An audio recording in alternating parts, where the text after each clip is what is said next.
भगवान की जो तृतीय पत्नी है सत्यभामा, उनको थोड़ा अभिमान है। ठाकुर जी बोले सत्यभामा को अभिमान दूर करवे के काजे कछु तो करना पड़ेगा। और स्वयं ठाकुर जी क्यों नहीं कर रहे? डरते हैं, इनसे क्या कहेंगे हम।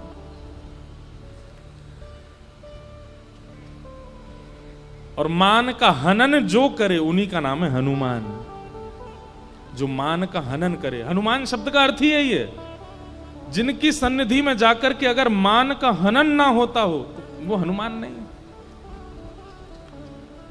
ठाकुर जी ने स्मरण किया, हनुमान जी महाराज जल्दी पधारो।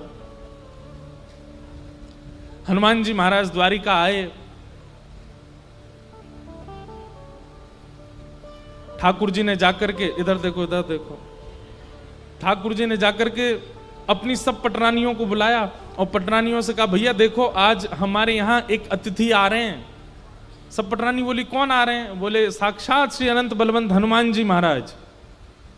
हनुमान जी का नाम सुनते सब प्रसन्न हो। बोले ये तो त्रेता युग में आपके राम अवतार में थे, द्वापर में भी बोले वो तो चिरंजीवी हैं, चारों युग प्रताप तुम्हारा, चारों युगों में रहते हैं।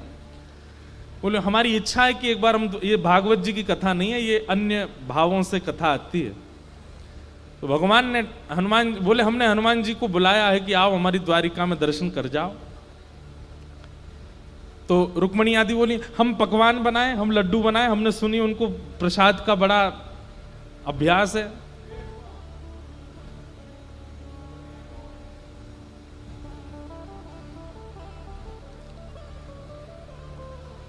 ये द्वार खोल दीजिए, वहीं बैठ जाएंगे। अब अंदर तो आ नहीं सकते, वहीं बैठा दो, द्वार खोल के।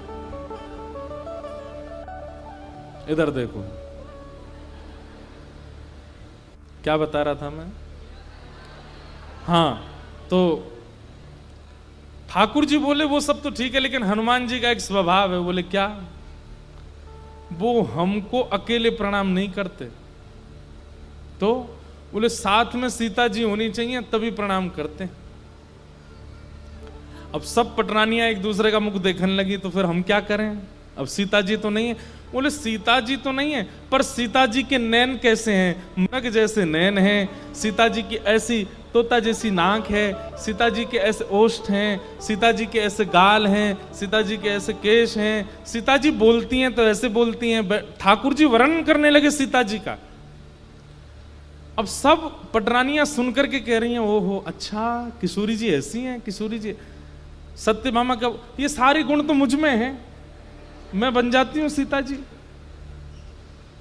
भगवान बोले हाँ आप ही बनो। जबकि सीता जी ही रुक्मणी बन करके आई हैं, पर भगवान की लीला को रुक्मणी जी समझ रही हैं कि ये क्या करना चाह रहे हैं। सत्यभामा बोली कि मैं बिल्कुल वैसा ही श्रृंगार करके आऊंगी, वैसे ही बैठूंगी, वैसे ही बोलूंगी जैसे आपने बताया, आप चिंता मत करो। हनुमान जी को बुलाइए, आप संकोच मत करो। ठाकुर जी बैठे सिंहासन पर, बगल में आकर के सत्यभामा बैठ गई। और आज ठाकुर जी धनुष बाण आदि लेकर के बैठे हैं। बोले भैया राम बन जाएं आज हम, तभी प्रणाम करेंगे हनुमान जी। हनुमान जी आए, कीर्तन करते हुए, उछलते नाचते कूदते हुए श्री हनुमान जी महाराज आए। और जैसे ही आकर के सिंहासन पर बैठे ठाकुर जी को देखा, नेत्र सजल हो, आहा मेरे राम, मेरे प्राण, मेरे सर्वस्व। लेकिन जैसे ही सत्यभामा जी को देखा, आंसू आंसू सब पहुंच गए उनके। ठाकुर जी से बोले ठाकुर जी आपने क्या कर दिया? भगवान बोले क्या हो गया? आप जानते हैं कि जब तक जानकी जी बगल में ना हूं मैं आपको प्रणाम नहीं कर पाता हूं। आप ये जानते हुए भी आपने जानकी जी कहां भेज दी, पता नहीं कौन किनको बैठा लिया अपने बगल में। ऐसे मत बोलो, ये जानकी जी ही तो हैं। ऐसी मृगनयन जानकी जी के, ऐसी नासिका जानकी जी की, ऐसे ही ओष्ठ जानकी जी के, ऐसा ही स्वरूप जानकी जी का। रावण बोला क्षमा करें महाराज, मैं रावण के यहां गया था लंका में, और वहां जब मैंने वहां की सुंदर मंदोदरी आदियों को देखा था, उनका रूप भी इतना सुंदर था, मृग जैसे नेत्र थे, उनकी भी नासिका तोता जैसी थी, उनके भी गाल गुलाबी थे, उनके भी केश ऐसे थे, पर राम नाम का और राम स्मरण का अंजन केवल एक नेत्रों में था, और वो था सीता जी के। वो नेत्रों में वो श्रृंगार नहीं था, क्योंकि अशोक वाटिका में बैठी थी, वहां श्रृंगार की व्यवस्था नहीं थी, और वहां बिना श्रृंगार की व्यवस्था में भी उनका रूप लावण्य ऐसा था कि मानो जैसे चंद्रमा को भी कभी कभी लज्जा हो जाती हो। क्यों? क्योंकि उनके रूप में संसारी सौंदर्य नहीं था, उनके एक एक अंग को देख करके ऐसा लगता था मानो एक एक रों से राम राम राम राम प्रकट हो रहा हो।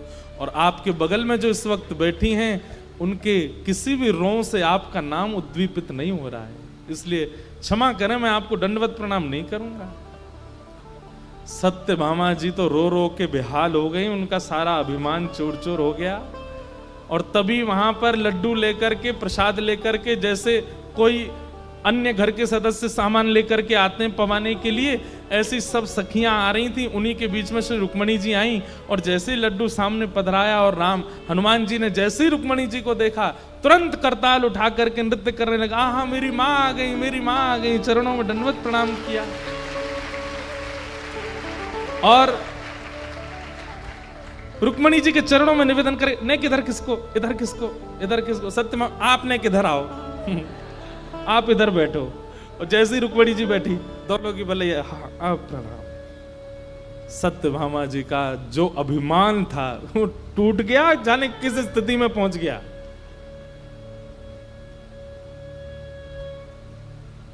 सत्यभामा जी को पता लग गया कि भाई ये रूप का अभिमान मुझे नहीं करना चाहिए।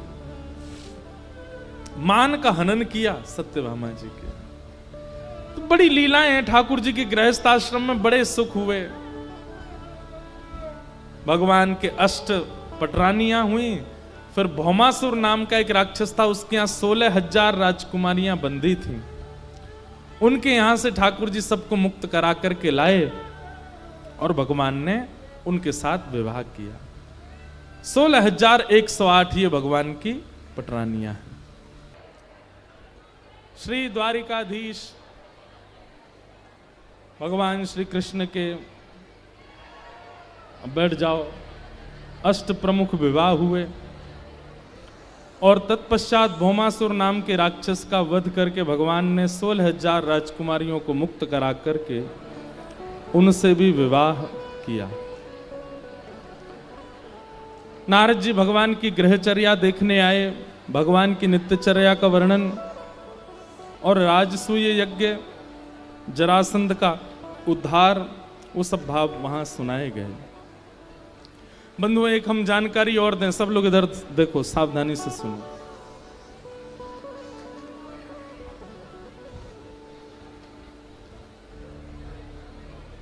श्रीमद् भागवत में कल हम लोग जिस संदर्भ का एक किंचित मात्र श्रवण कर रहे थे, उद्धव गोपी संवाद,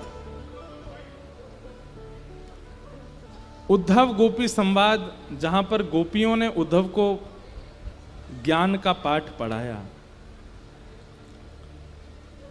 फिर उन्हीं उद्धव के साथ में द्वारिका में हुआ कृष्ण उद्धव संवाद।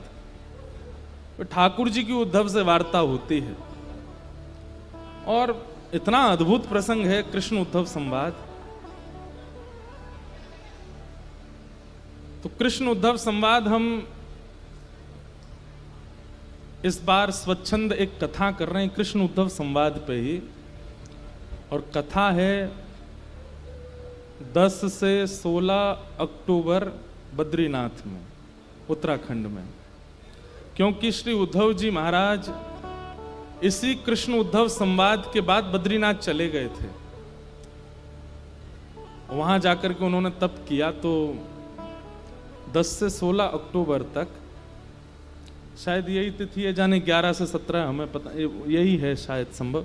शरद पूर्णिमा के बाद है, शरद पूर्णिमा उत्सव गोवर्धन में है, उसके बाद बद्रीनाथ में है।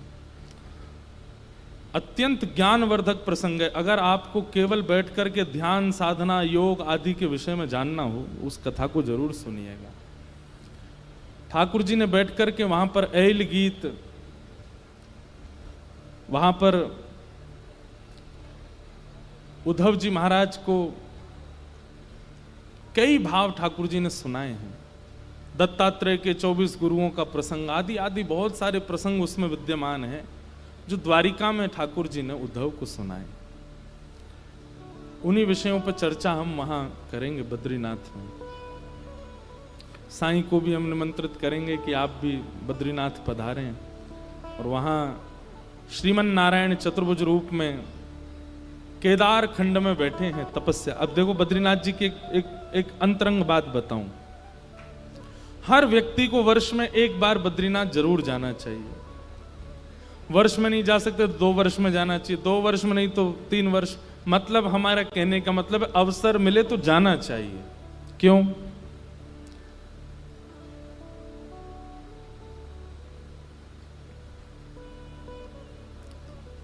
सतयुग त्रेता द्वापर में आप कथा सुनते हैं कि किसी भी व्यक्ति को बिना तपस्या के कोई फल नहीं मिलता, लेकिन कलयुग में व्यक्ति कोई तपस्या करता ही नहीं है। फिर कलयुग में फल कैसे मिल जाता है? जब हम तपस्या कर ही नहीं रहे तो हमको फल की प्राप्ति हो कैसे जाती? कर्म तो हम करते हैं, लेकिन फल कैसे मिल जाता है? इसलिए ऐसा बताया जाता है कि कलयुग में प्रत्येक मानव के नाम से संकल्प लेकर के बद्रीनाथ भगवान तपस्या कर रहे हैं। वो तपस्या करते हैं, फल हमको मिल जाता है कर्म का। नहीं तो प्राचीन काल में तो कर्म के बाद तपस्या फिर फल प्राप्त होता है, या फिर कर्म से अगर फल मिल भी गया तो उसकी पूर्ति के लिए तपस्या करने जाना पड़ता है। लेकिन कलयुग में तप का कोई विधान नहीं है। क्यों? क्योंकि ठाकुर जी तपस्या कर रहे हैं। इसलिए कोई हमारे नाम से तपस्या कर रहा है और स्वयं ठाकुर जी तपस्या कर रहे हैं, और वो भी ऐसे नहीं सहजता में, लड़ झगड़ के तपस्या में बैठे हैं ठाकुर जी वहां पे। पहले केदारनाथ भगवान यहीं विराजते थे जहां बद्रीनाथ भगवान विराज रहे हैं। इसको केदार खंड कहा जाता है। और ये 6 महीने के लिए देवताओं का भ्रमण स्थल है, यहां देवता भ्रमण करने आते हैं। तो ठाकुर जी ने मन बनाया तो शंकर जी के पास जाकर के कहा कि हिमालय में हमको थोड़ी सी जगह दे दो, हम तप करना चाहते हैं। तो महादेव बोले क्षमा कर दें भगवान, मैं अपने स्वामी को तप की अवस्था में देख नहीं सकता, कोई जगह नहीं मिलेगी आपको, आप तपस्या करो, मैं देख ही नहीं पाऊंगा। आप हमें बताओ कितने दिन की तपस्या करनी, हम करेंगे आपके नाम से। ठाकुर जी बोले नहीं नहीं महादेव जी आप समझिए, हमको तपस्या करनी है। महादेव बोले बिल्कुल एक टूक जमीन नहीं मिलेगी पूरे हिमालय पर, आप तप नहीं करोगे, आपको क्या जरूरत है तपस्या की, आप परब्रह्म परमात्मा। भगवान बोले राजी राजी मानेंगे नहीं। तो फिर दूसरी लीला की, तो ठाकुर जी एक छोटे से बालक बन गए और वहीं बद्रीनाथ भगवान के नीचे तप्त कुंड है, तप्त कुंड के पास में एक छोटे बालक बनकर के रुदन करने लगे। यहां महादेव और पार्वती जी रोज तप्त कुंड में स्नान करने के लिए जाते। जैसे ही आप स्नान करने के लिए गए तो महादेव ने देखा एक नन्हा सा बालक रो रहा है। पार्वती जी अरे कोई देवता अपना बालक छोड़ गया है, देखो कितना सुंदर बालक, कितने सुंदर इसका मुखमंडल, कितने सुंदर हस्तकमल। महादेव बोले देवी हमको कोई माया लग रही है, इसको छूना नहीं। पार्वती जी बोली आपको तो सब जगह माया लगती है, अरे छोटा सा बालक, इतनी सर्दी है बाहर, माइनस में टेम्परेचर, बर्फ गिरती है बद्रीनाथ में। तो बोले इसको हम लेके जाए, और लेकर के गई। और जहां बद्रीनाथ भगवान अभी विराजमान है, यहाँ महादेव विराजते थे, यहीं पर ले जाकर के उस बालक को पढ़ा दिया। और खेलने के लिए थोड़ी देर बालक जब तक स्नान करें तब तक खेलता रहे। तो गेंद के जैसी आकृति के होते हैं बेर, बेर को ही बदरी कहते हैं, उस बालक को पकड़ा दिए और वो बालक बेरों से थोड़ी देर खेलने लगा। महादेव बोले चलो हम जल्दी स्नान करके आते हैं, पर महादेव को कहीं ना कहीं संशय हो गया था कि ये कोई माया है। स्नान करके तप्त कुंड में जैसे ही वापस लौट करके आए तो मंदिर का मुख्य द्वार बंद भीतर से।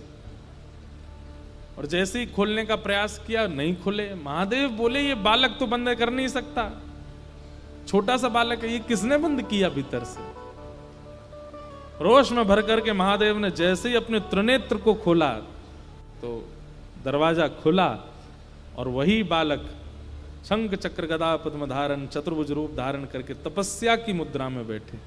वहां पर चतुर्भुज हैं ठाकुर जी, लेकिन शंख चक्र नहीं है। ऊपर से श्रृंगार में धराते हैं ठाकुर जी, वहां तपस्या की जटाएं बना ली ठाकुर जी ने, और तपस्या में भी कैसे बैठे हैं। कभी आप बद्रीनाथ में ब्रह्म मुहूर्त में दर्शन करने जाओगे तब श्रृंगार हटाया जाता है ठाकुर जी का। तो तप का मतलब होता है अपने शरीर को अव्यवस्थित करके भगवान नाम जपना, उसको तप कहते हैं। हम तो फिर भी अपने दो पैरों को व्यवस्थित करके बैठे हैं, पर बद्रीनाथ भगवान जो हैं वो ऐसे तिरछे बैठे हैं, थोड़ा एक तरफ की ओर झुके हुए बैठे, इतनी घनघोर तपस्या। महादेव आकर के बोले भगवान आपको क्या आवश्यकता, आप जिद करके और आप छल करके तपस्या में बैठ ही गए। हमने राजी राजी जगह नहीं दी तो आपने छल करके ले ली। तो महादेव को ठाकुर जी कहते हैं कलिकाल में लोग तप नहीं करेंगे। कलकाल में लोग इतने ज्यादा विषय भोग विलासी होंगे कि उनको वो कर्म करना ही उनको बहुत भारी पड़ जाएगा, और फल कैसे मिलेगा उनको। और बिना तपस्या के फल की प्राप्ति होती नहीं है। इसलिए कलिकाल में जन्म लेने वाले प्रत्येक मानव के नाम से संकल्प लेकर के अलकनंदा जी में जल छोड़ करके मैं उनके नाम से तप करूंगा, ताकि वो केवल कर्म करें और फल मिले। हम इसलिए कह रहे हैं कि भाई हमने तो कुछ किया नहीं लेकिन फिर भी हमको मिल रहा है, तो जिसकी कृपा से मिल रहा है उसको एक बार प्रणाम करने वर्ष में जाना चाहिए, उनको वंदन करना चाहिए। तो अक्टूबर में है वहां कृष्ण उद्धव संवाद, वो बड़ा आनंद आता है। श्रीमद् भागवत जी की जन्मस्थली है बद्रीनाथ, वहीं लिखे गए, अद्भुत स्थान।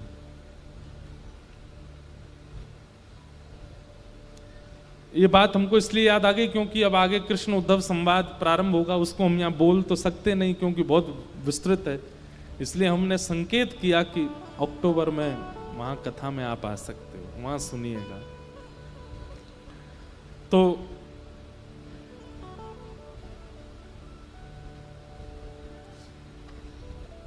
इस प्रकार भगवान की सब लीलाएं चल रही हैं द्वारिका में। भगवान ने पांडवों का राजसूय यज्ञ पूर्ण करवाया। ठाकुर जी के एक परम सखा श्री सुदामा जी का चरित्र आया। कृष्णस्यासीत् सखा कश्चित् ब्राह्मणो ब्रह्मवित्तमः विरक्त इंद्रियार्थेषु प्रशांतात्मा जितेंद्रिय। भगवान के एक सखा हैं जिनका नाम है सुदामा। ठाकुर जी के तीन ही सखा हैं, उद्धव, अर्जुन और सुदामा। आप कहेंगे मधुमंगल, श्रीदामा, तनसुखा, मनसुखा, ये कौन है फिर? बोलिए ये तो प्राण है ठाकुर जी के, ये सखा नहीं है। सखा तीन ही हैं। इससे क्या समझ में आता है? जितने कम सखा बनाओगे उतने खुश। कई बालकों को हमने देखा, उनकी इतनी तगड़ी फ्रेंड्स होते हैं, इतने ज्यादा फ्रेंड्स होते हैं, ये अच्छा नहीं। बहुत संख्या में मित्रता होना इस बात का प्रतीक है कि कहीं ना कहीं विषय आपकी मित्रता में जुड़ा हुआ है। विषय की प्राप्ति के लिए इतने मित्र हैं।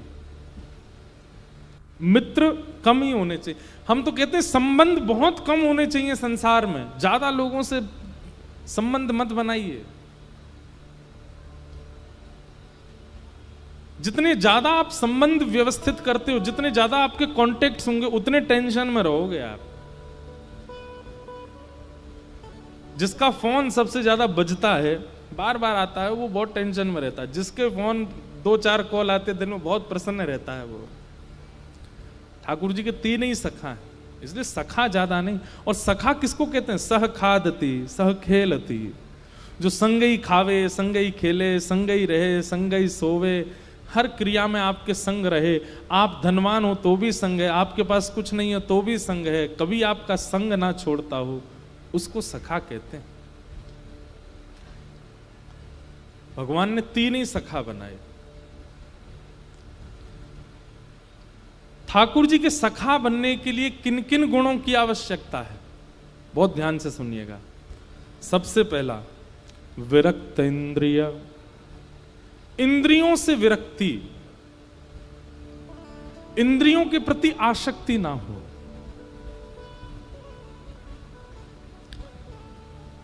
दस इंद्रियां हैं हमारे शरीर में, पंच ज्ञान इंद्रिय और पंच कर्म इंद्रिय।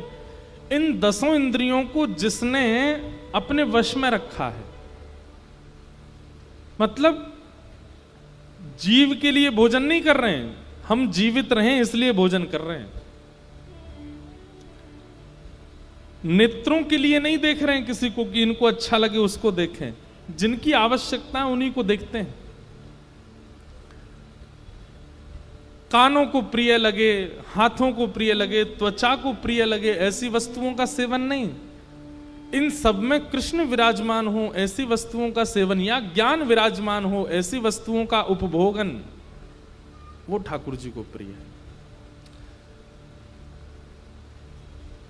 एक बात याद रखिएगा, बहुत चटोरे यदि हम हैं, चटोरे समझते हैं, तो ठाकुर जी से कहीं ना कहीं दूरी बनी रहेगी।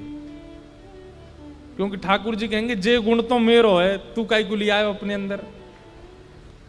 अब तू चटोरा बन गो, मुंह में तुम्हें लड़ाई है गई तो जे तो मैं खाऊंगो, एक ही बच्चो, और तू कहेगो नहीं मैं खाऊंगो। ठाकुर जी बोले नहीं, जे गुण तो मेरो ही होना चाहिए। मतलब ठाकुर जी को खाने वाला नहीं, खिलाने वाला प्रिय है।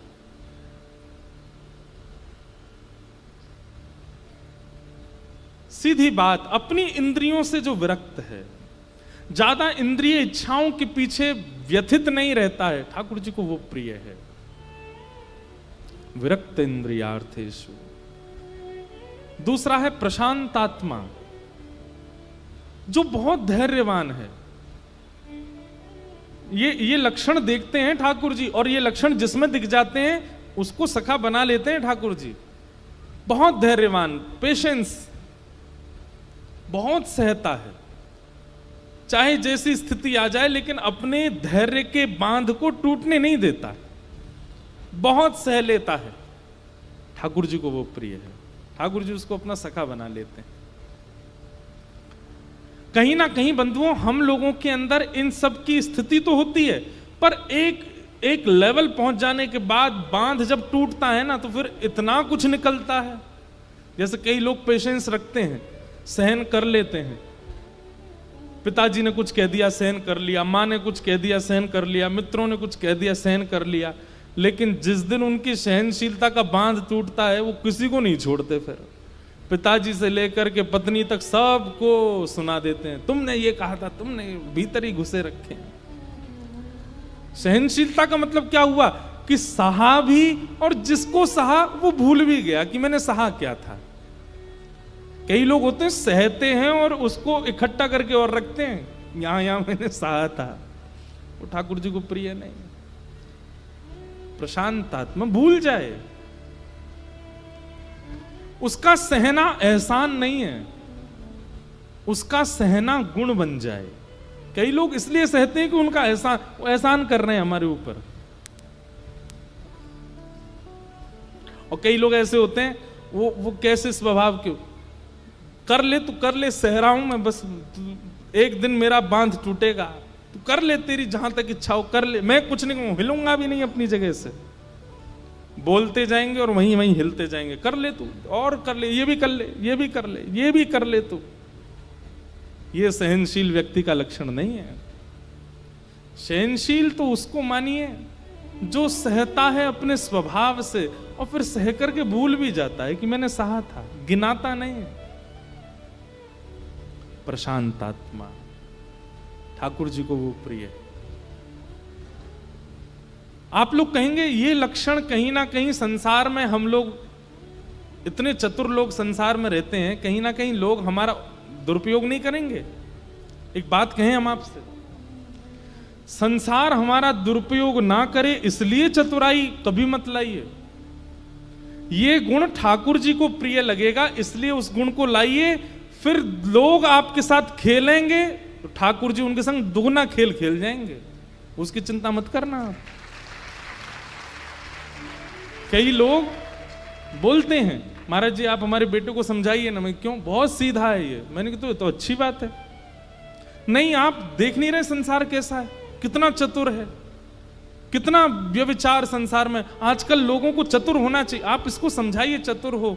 तब मेरे मन में आता है कि भाई अगर किसी का स्वभाव सामान्य है, सीधा है, कोई भोला है, कोई सहनशील है, होने दीजिए। और आप इस बात का भय मत कीजिए कि संसार उसके साथ खेलेगा। अगर संसार ने खेलने का एक कदम उठाया तो ठाकुर जी 10 कदम उठाएंगे उसके प्रति, आप चिंता मत करो। कई लोग अपने सुंदर स्वभाव को बिगाड़ लेते हैं संसार की चतुराई। आज मुझे किसी ने लिख के भी कहा है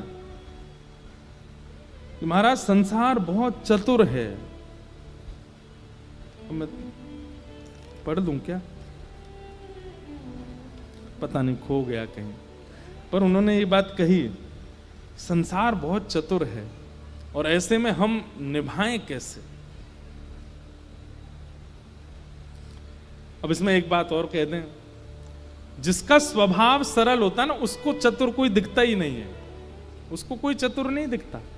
उसको बताना पड़ता है, ए भाई ये चतुर है, इससे सावधान। अच्छा, मुझे तो अच्छा ही लगा था ये।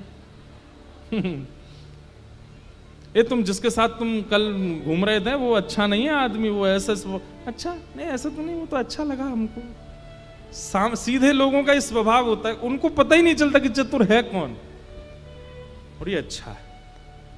लेकिन एक बात बताएं हम आपको, इसमें सत्संग का पुट लगाइए।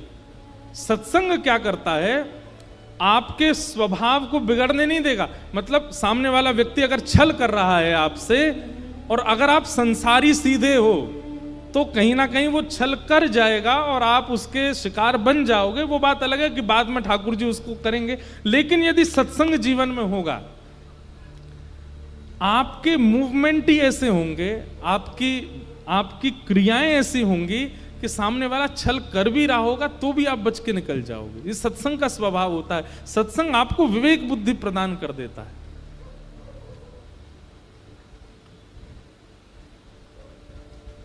संसारी सीधे यदि आप हो तो उसके चपेटे में आ सकते हो, वो बात अलग है कि उसको बाद में फल मिलेगा। लेकिन सत्संग का एक स्वरूप होता है कि निरंतर भगवत कथा श्रवण करने वाले लोगों की विवेक बुद्धि ऐसी जागृत होती है कि आज कोई उनके सीधेपन का फायदा उठा रहा है तो वो रात में सोचते हैं कल मैं ऐसा ऐसा करूंगा, और वो जो सोच के करते हैं ना, उसी से ही उनका बचाव हो जाता है। ये सत्संग करवाता है। इसलिए किसी का अगर स्वभाव सौम्य है, किसी का स्वभाव सीधा है, किसी का स्वभाव क्रोध करने का नहीं है, किसी के स्वभाव में ये सारे गुण दिखते हैं आपको, उसको ये मत समझाइए कि तू चतुर बन। उसको ये कहो भाई तू बहुत सीधा है, तू सत्संग किया कर। क्यों? क्योंकि तेरी रक्षा तू खुद तो करेगा नहीं, तू तो बहुत स्वभाव का सुंदर है, तेरी रक्षा तो सत्संग करेगा। कोई गुरुजन अपनी वाणी से तेरी रक्षा करेंगे। तू कथा सुना कर, स्वभाव को मत बिगाड़िए। कई बालक मिलते भी हैं, महाराज जी पहले मैं ऐसे नहीं करता था, पहले मैं व्यसन नहीं करता था, पहले मैं ये सब गलत काम, मेरे साथ एक घटना ऐसी घटी, उसने मुझको इस स्थिति में डाल दिया। ये गलत है। घटनाओं से आप अपना स्वभाव बदल देते हो। बहुत सहेलियां मैंने, अब नहीं सहूंगा, अब मैं भी चतुर बनूंगा, ये सब नहीं, ये वैष्णव नहीं करता। वैष्णव तो एक रस रहता है, प्रशांत आत्मा। यहां पर आत्मा शब्द का प्रयोग करते हुए कहा कि उसके चित्त में बुद्धि में सरलता नहीं होती है, उसकी आत्मा सरल हो जाती है। और जिसकी आत्मा सरल है वो व्यवहार नाटक भी नहीं कर पाएगा वो चतुराई का, और वो ठाकुर जी को प्रिय है। अगर किसी के अंदर भोलापन, अब देखो बच्चों को कहते हैं ये बच्चे जो हैं कौन है, भगवान का अवतार हैं। क्यों? सरल है, सीधे हैं, सहज हैं, मृदुल हैं, मधुर हैं। उनकी सरलता को नष्ट कौन करता है? बुरा मत मानिएगा, बुआ फूफा चाची चाचा बहन भैया माता पिता, ये नष्ट करते हैं। सामने वाली आंटी के पास मत जाया कर, वो ऐसी है।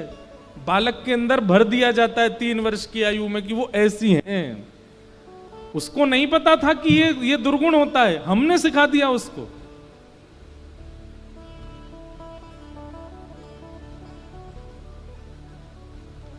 कभी आपने देखा, कभी आप कहीं गाड़ी में जा रहे हो, छोटा बालक आपके, और कोई अगर भिक्षुक आ जाए, कुछ मांगने वाला आ जाए और गेट आपका नॉक करने लगे, कुछ दे दो, आप तो ऐसे मुंह कर लोगे, बच्चे क्या, इनको कुछ दे दो ना, ये मांग रहे हैं, इनको कुछ दे दीजिए, इनको मेरी चीज दे दो, अपनी चीज ही देने लगते। फिर माता नहीं नहीं ऐसे नहीं देते, गलत होता है, यूं हो जाता है, यूं। अब वो तो सरल था, आपने उसको चतुर बना दिया। उसके स्वभाव में नहीं था छल कपट और ये चतुराई की विचारधाराएं, हमने कर दी। ये भेदभाव बालक में जन्म से नहीं होते, हम सिखा देते।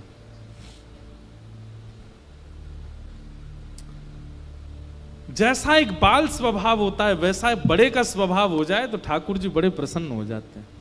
ठाकुर जी को बहुत अच्छा लगता है। सहज रहिए, सरल रहिए, प्रशांत आत्मा। और तीसरा बताया जितेंद्रिय। भगवान के सखा का तीसरा लक्षण होना चाहिए जितेंद्रिय। जितेंद्रिय का मतलब वैसे तो इंद्रियों को जीतना होता है, परंतु हम इसका एक अर्थ, क्योंकि यहां पर विरक्त इंद्रिय भी कहा गया है, तो इसका हम अर्थ ऐसा लगाएंगे कि जो अपनी इंद्रियों को केवल भगवत प्रसाद देता है और कुछ नहीं देता। नेत्रों का देखने का मन है क्या सुंदरता, तो चले गए वृंदावन, राधा रमण जी को देख लिया, यही सुंदर है। कानों को सुनने का मन है तो आ गए कथा में, कथा सुन ली, यही कीर्तन सुन लिया, यही भजन सुन लिया, इससे ऊपर कुछ नहीं है। जीव को कुछ चखने का मन है तो पहुंच गए आश्रम में, जाके भंडारा पा लिया, ठाकुर जी का प्रसाद ले लिया, इससे बढ़िया कुछ नहीं है। नाथ द्वार चले जाओ, वहां का प्रसाद पा लिया, द्वारिकाधीश का प्रसाद पा लिया। मतलब भगवत संबंधी वस्तुओं को ही अपनी इंद्रियों को देना। जैसे कई लोग होते हैं वो ब्रांडेड चीज ही देते हैं अपने शरीर को, सिक से लेके नख तक कोई भी ऐसी चीज नहीं आनी चाहिए हमारे शरीर पर जो जिसमें कोई ब्रांड का टैग ना हो। और फिर ऐसे लोगों को बहुत वो माना जाता है आजकल, इन्फ्लुएंसर, ओ भाई ओ, ऐसे परफ्यूम लगाता है, ऐसे कपड़े पहनता है, ऐसे टी शर्ट पहनता है, ऐसी वैष्णव भी बन जाएं। वो सिक से नख तक एक भी सामग्री ऐसी प्रयोग ना करें जो भगवत संबंधी ना हो। सब भगवत संबंधी वस्तुओं का सेवन। जल भी भगवत प्रसाद, अन्न भी भगवत प्रसाद, वस्त्र भी भगवत प्रसाद, तिलक भी भगवत प्रसाद, सब कुछ भगवत प्रसाद। जितेंद्रिय, ये तीन लक्षण जिसमें हैं उसको ठाकुर जी अपना सखा मान लेते हैं, ठाकुर जी अपना सखा बना लेते हैं।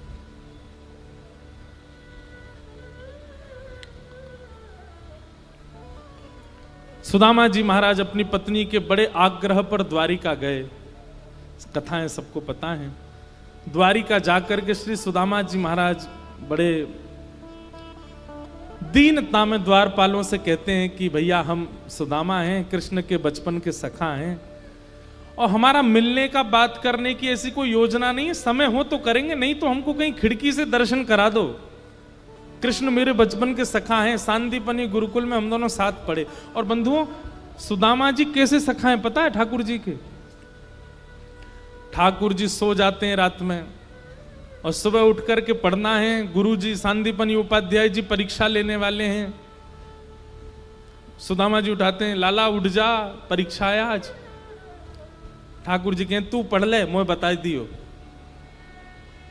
सुदामा जी पढ़ते हैं, अध्ययन करते हैं, और सुदामा जी अपनी परीक्षा पर ध्यान नहीं देते हैं, बैठे बैठे लाला की ओर देखते रहते हैं।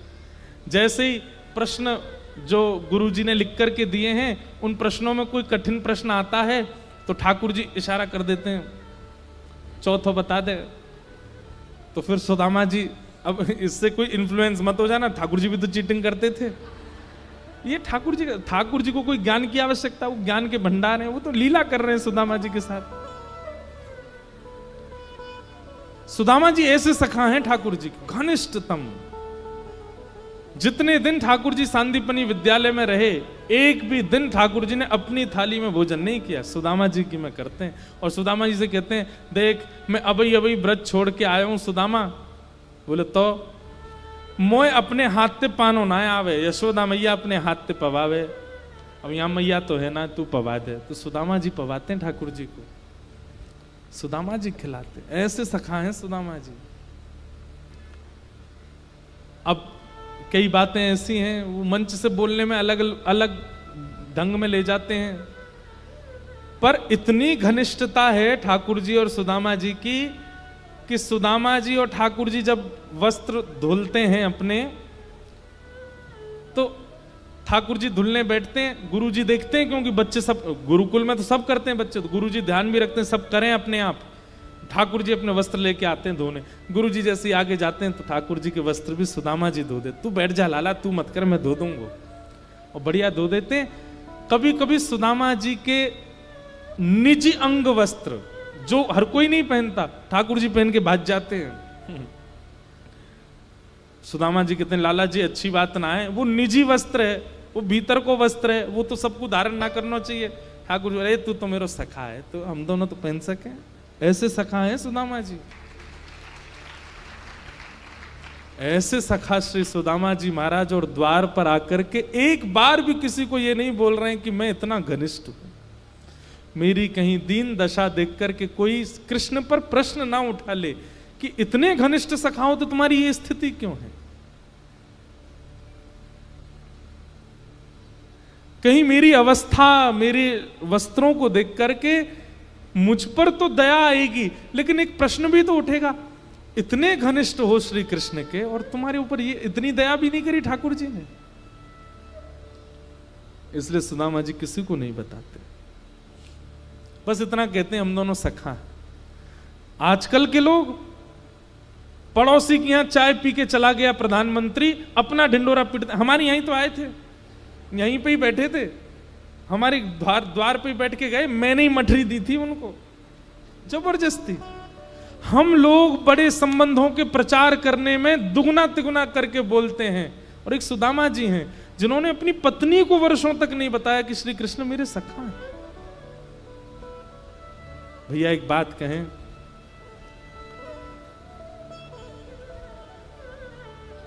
जहां पवित्र संबंध होता है ना, उसका ढिंडोरा नहीं पीटना पड़ता, उसका बहुत बहु प्रचार नहीं करना पड़ता। आजकल बुरा नहीं मानिएगा, प्रचार का जमाना है। आप लोगों से कान पकड़ के क्षमा मांग रहा हूं मैं। हमसे जितने लोग मिलने आते हैं ना, अगर उन सबके फोन बाहर जब्त कर लिए जाएं कि फोटो नहीं खींचना महाराज जी के साथ, आधे तो वहीं से लौट जाएंगे। बिना फोटो के काय को जाना, कोई महाराज जी हमारा कुछ दे रहे हैं, हमें फोटो ही तो चाहिए हमें। प्रचार।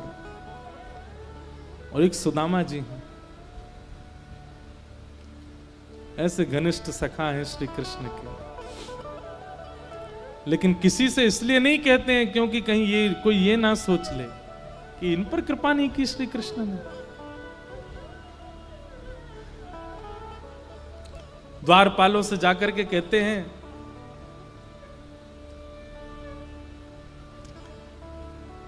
मेरे सखा हैं बचपन के श्री कृष्ण।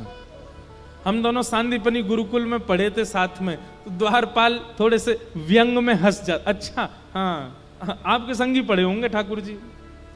सुदामा जी बोले हाँ हम संगी पढ़े थे। मैं मिलने नहीं आया हूं, मैं उनसे कोई बैठ के मुझे वार्ता नहीं करनी है, कोई उनके साथ भोजन प्रसाद कुछ नहीं कर, कुछ देना लेना भी नहीं है। हो जाए तो आप करा देना, नहीं तो कोई खिड़की हो जहां से वो मुझे दिख जाए, मैं देख करके वापस चला जाऊंगा। कहीं कहीं कहते हैं द्वारपालों ने धक्का दे दिया, द्वारपालों ने भगा दिया, ऐसा नहीं हुआ। भगवान के द्वारपाल हैं, वो ऐसा नहीं कर सकते। द्वारपालों ने सुदामा जी को बैठाया, पर द्वारपालों को यह विश्वास नहीं था कि ये ठाकुर जी का सखा है। द्वारपाल बोले आप बैठिए, हम देखते हैं कुछ योजना। द्वारपाल भीतर गए, ठाकुर जी प्रसाद पा रहे थे, तो सुदामा जी के सहित कई नगरों के राजा भी आए हुए हैं।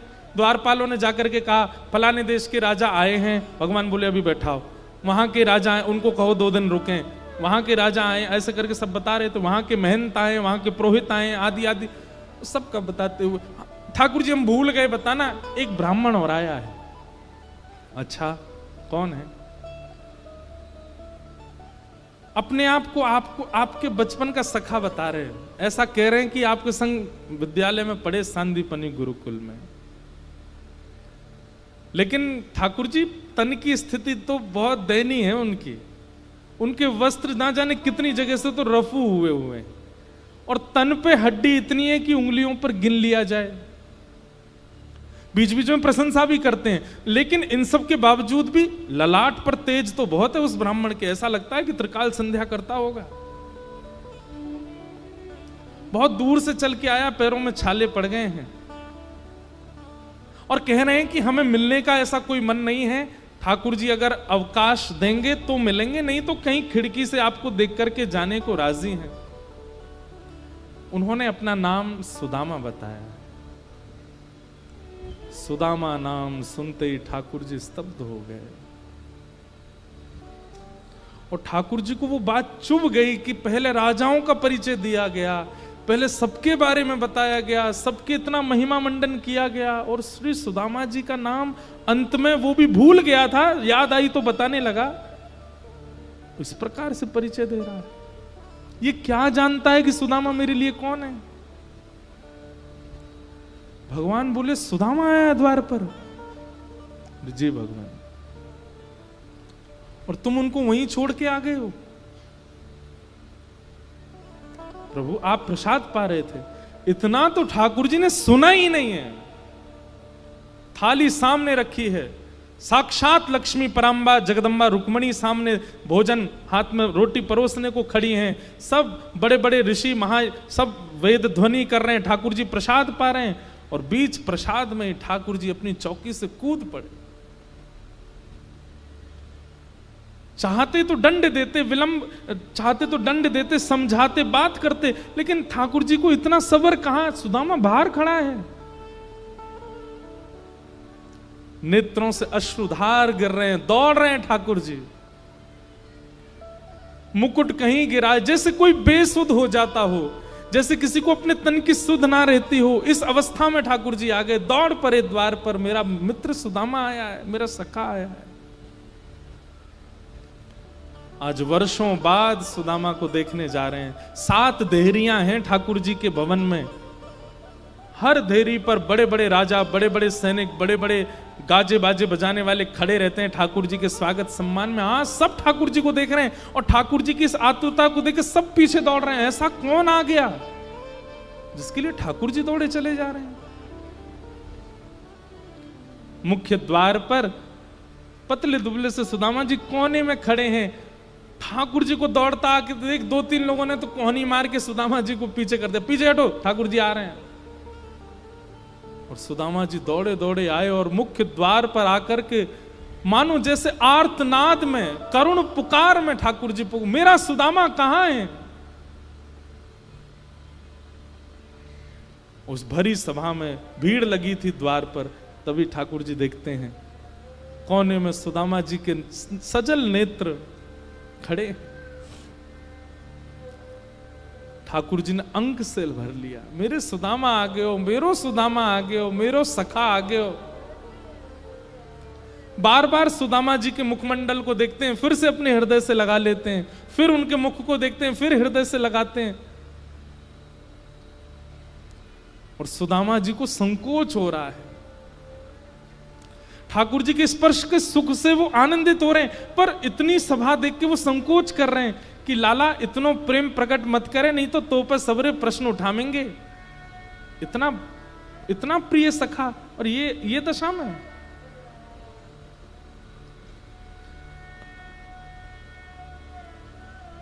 सुदामा जी ने अपने गाल से, अपने अधर से, अपनी नाक से, अपने माथे से सबसे स्पर्श किया सुदामा जी का। अपने नेत्रों के जल से मानो अभिषेक कर दिया सुदामा जी का। बहुत देर हो गई, ठाकुर जी द्वार पे ही बस अंक में भरे भरे खड़े हैं और जितने लोग वहां खड़े हैं सब देख करके आश्चर्य कर रहे हैं, ये कौन है? भगवान बोले बड़े दिन में आए सुदामा। अरे देखो द्वारिकावासियों, ये मेरा सखा सुदामा है, मेरा प्राण सुदामा है। कभी इसके बारे में तुमने नहीं सुना होगा, ये क्योंकि प्रचार नहीं करता है। आज आया पहली बार द्वारिका। और ठाकुर जी गले में गलवैयां डाल करके सुदामा जी को लेकर के भीतर जा रहे हैं। और बीच बीच में चलते चलते ठाकुर जी को जाने क्या होता है, रोकते, फिर सुदामा को अंक से भर लेते हैं। तुझे इतने दिन में याद आई मेरी, इतने दिन बाद आया तू। मानो आज ठाकुर जी अपना राजकीय स्वरूप भूल गए हों। सुदामा जी को लेकर के अपनी स्वधर्मा सभा में पहुंचे, जहां ब्रह्मादि देवता भी आते हैं, और किसी आसन पर नहीं, किसी सामान्य कुर्सी पर नहीं, किसी सामान्य चौकी पर नहीं, द्वारिका के राज सिंहासन पर ले जाकर के सुदामा जी को बैठा दिया। बैठे हुए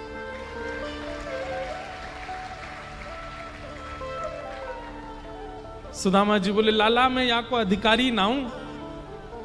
ठाकुर जी बोले, आपका अधिकार मुझसे अच्छा कोई नहीं जानता, बैठ जाओ चुपचाप, यहीं बैठो।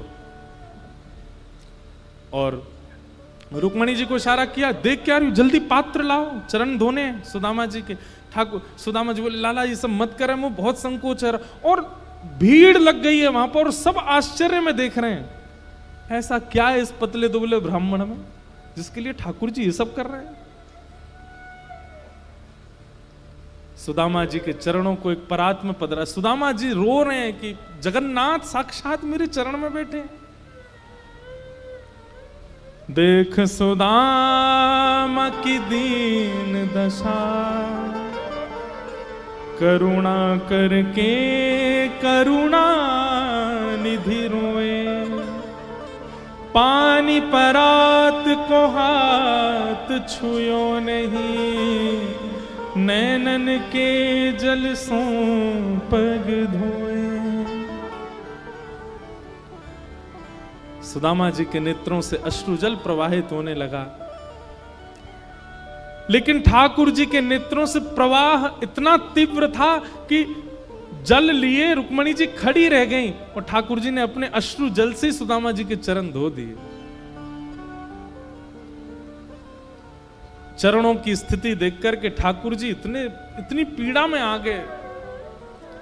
अपने शीश से सुदामा जी के चरण लगाए, और जितना जल एकत्रित हुआ उसको एक पात्र में भर करके ठाकुर जी ने 3 घूंट तो ठाकुर जी ने धारण किए। सुदामा जी रोकने, लाला जी सब मत करे, मैंने पाम भी ना धोए, मैं कितनों दूर से चल के आया हूं। अरे लाला माँ, मैं देख रक्त निकल रहा है, मेरी एड़ी फट गई है, ये सब मत करे लाला। ठाकुर जी कह रहे, चुपचाप बैठे रहो, कुछ मत बोलो। ठाकुर जी उसको पान कर रहे हैं।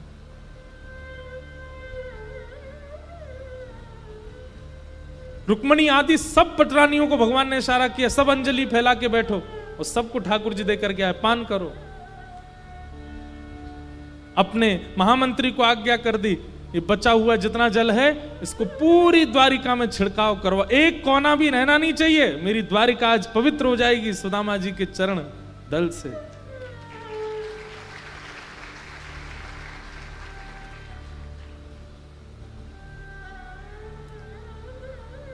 इतना मान देते हैं ठाकुर जी। और बैठ गए चरणों को अपनी गोद में रख करके, और सुदामा जी से बोल रहे हैं, बहुत दिन में आए, मेरी याद ना आवे तुम्हें।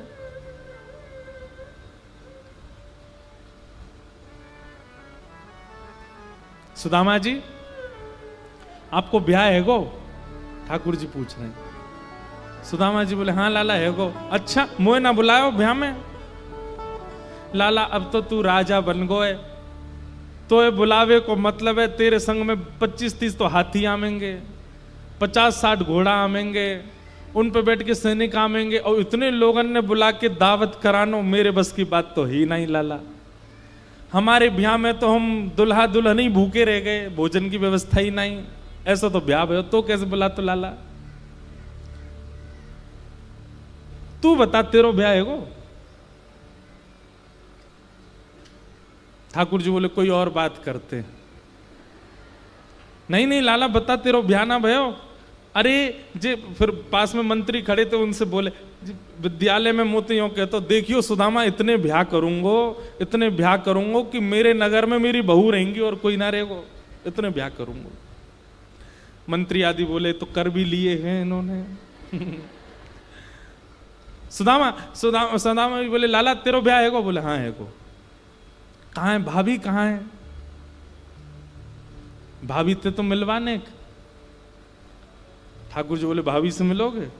बोले हाँ नहीं मिलवा दे। कहाँ है भाभी? इतनी सारी लुगाई खड़ी है, इनमें तो कौन सी है? बोले बैठो अभी बुलाते हैं। ठाकुर जी ने इशारा किया, आओ सब लाइन से प्रणाम करो। मैं रुक्मणी प्रणाम। अच्छा भाभी जी जय, देवी चरसो भाग्यवती रहो। मैं जामवती प्रणाम, देवी चरसो भाग्यवती। मैं सत्यभामा प्रणाम, मैं कालिंदी प्रणाम, चरसो भाग्यवती रहो। मैं मित्रविंदा, मैं लक्ष्मणा, मैं भद्रा। सब प्रणाम करते करते 500 प्रणाम कर गई सुदामा जी को। सुदामा जी धीमे धीमे ऐसे हो गए, लाला लेके तकिया धर दे यहाँ पे नीचे, हाथ धार को हो मेरो। ठाकुर जी हाथ के नीचे कोनी के नीचे हाथ लगा खड़े हैं, लोग करो प्रणाम दो। जब 1000 प्रणाम कर गई सुदामा जी बोले लाला पत्रो दुबरो शरीर में तो पधार जाऊंगा। अच्छा एक बात बता, ये सब अपनी है? ठाकुर जी बोले अपनी है। कितनी और हैं? भगवान बोले 1000 चली गई, अभी 15,108 और हैं। सुदामा बोले लाला तेने इतने ब्याह किए? भैया लाला देख, मैं तो पत्रो दुबरो ब्राह्मण हार जाऊंगा, मेरे तो शरीर में ताकत ही ना है। एक काम कर, पत्नी 16,108 हैं, पति तो तू ही अकेला है। बोला पति मैं ही हूं, तू प्रणाम कर, मैं तो आशीर्वाद दूं, आजा। और जैसे ही ठाकुर जी ने दंडवत प्रणाम किया है, आकाश में देवताओं के नेत्र सजल हो गए। साक्षात जगन्नाथ जगद्दिहंता जगदाधार सुदामा जी के चरणों में दंडवत प्रणाम कर रहे हैं और ठाकुर जी को आशीष दे रहे हैं। संपूर्ण द्वारिका नगरी के नेत्र सजल हो गए इस प्रेम मिलन को देख करके। सुदामा जी ने उठा करके हृदय से लगाया। ऐसा प्रेमत्व है श्री सुदामा जी का और ठाकुर जी का। सुदामा जी से भगवान बोले भाभी ने मेरे लिए कुछ भेजा होगा। एक पोटली में चावल लेकर के गए थे, वो भी पोटली में फटी हुई थी, चावल भी 4 घर के थे। सुदामा जी को देने में बड़ी शर्म आ रही थी। सुदामा जी अभिमानी नहीं, अभिमान करेंगे किस बात का, और होना भी नहीं चाहिए, लेकिन स्वाभिमानी है सुदामा जी।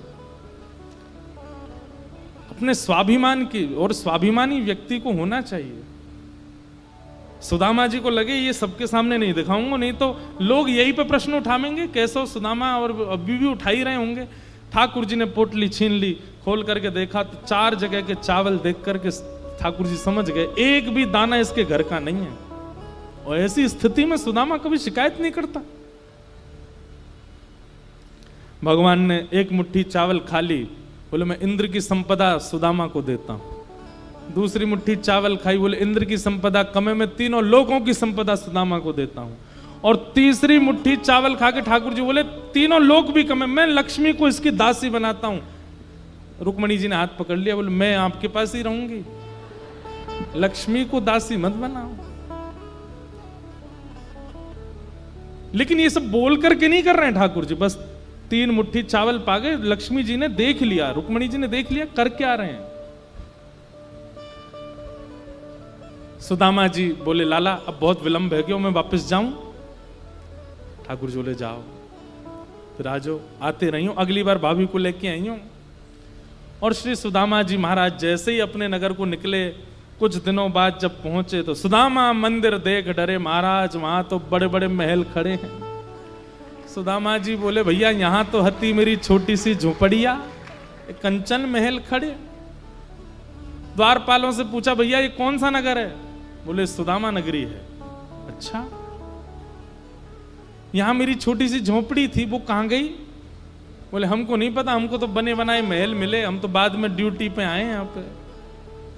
अच्छा, इस भवन में यहाँ के मालिक जो होंगे उन्होंने मेरी कुटिया कहीं कर दी होगी, उनसे पूछ लो कहाँ हैं। वो हमारे मालिक तो द्वारिका गए हैं। सुदामा जी बोले ऐसा क्यों लग रहा है ये मैं ही हूं? अरे नहीं नहीं हम नहीं है, था श्री कन्हैया ने तो बताओ हमारी धोती ना बदली, जा में गए वही में आ गए, का देखो।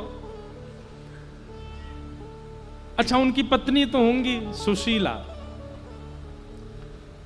सुदामा जी बोले अगर हमारी पतली दुबली फटी सी साड़ी में पत्नी होगी तो समझ जाएंगे ये हम ही हैं, नहीं तो चले जाएंगे।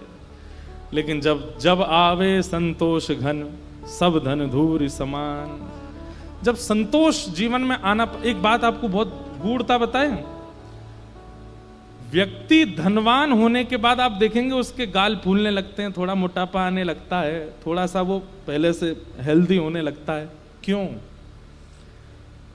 रोटी खाता है, दाल चावल खाता है, पहले से अधिक खाता है, इसलिए नहीं, क्योंकि वो प्रसन्न रहने लगता है। और प्रसन्न जब व्यक्ति रहता है ना तो एक रोटी भी फलती है उसको।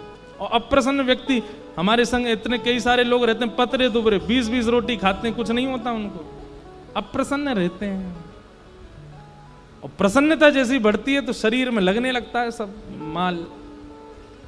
सुदामा जी की पत्नी अब थोड़ी सी भारी हो गई थी, और नई साड़ी और बढ़िया सुंदर बन के जैसे ही बाहर आने लगे, सुदामा जी देख करके बोले सुशीला। सुदामा जी बोले जे नहीं है भैया, हमारी तो पतरी दुबरी सी कहां पर जा रहे हैं। जैसे ही जाने लगे पीछे से ठाकुर जी की आवाज, सुदामा जी। पीछे मुड़ करके देखा तो सुशीला के गले में गलवैया डाल के द्वारिकाधीश वहीं खड़े। सुदामा जी बोले लाला जी तेने कहा किया। ठाकुर जी से बोले मैंने तो कछु ना मांगी, फिर तेने काय को दियो मुझे। ठाकुर जी बोले जो मुझसे कुछ नहीं मांगता उसको तो मैं खुद को दे देता हूं सुदामा जी, आप कैसी बात कर रहे हैं, और आप मेरे परम सखा सुदामा हैं। अब ये महल संपत्ति इनसे ये मत सोचिएगा कि आपका भजन घटेगा। मैं एक रूप से द्वारिका में हूं, एक रूप से आपके पास ही रहूंगा, आप सदा आपके संग ही रहूंगा, आप यहीं रहो। और श्री सुदामा जी को लेकर के ठाकुर जी भीतर प्रवेश, ठाकुर जी अंतरंग भाव से सुदामा जी के भवन में ही रहने लगे, एक रूप से द्वारिका में लीला कर रहे हैं। ऐसे ठाकुर जी ने सुदामा जी पर अनुग्रह किया। बोलो भक्त वत्सल भगवान।